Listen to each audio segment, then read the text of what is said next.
5 yildan beri gulchilik sohasiga qiziqaman. Boshlagan vaqtim kichikroq tomorqacham bor edi. Qo'shimcha yana 20 sotik issiqxona kengaytirish uchun imkoniyatim cheklangani sababli mahallamiz hokim yordamchisiga murojaat qilib, kredit olib, yana kengaytirdim tomorqani. 20 dan ortiq mavsumiy ishchi ishlaydi.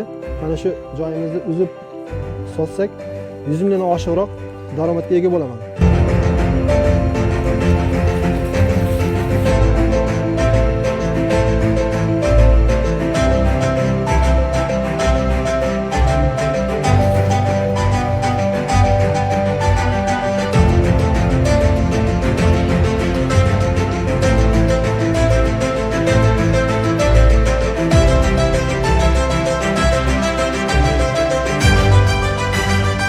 Mahallamizda yengil sanoat, tekstil yo'nalishida ishlab chiqarishlar, nask seximiz, semichka seximiz, sovunchilik, qand ishlab chiqarish sexlarimiz barpo etildi.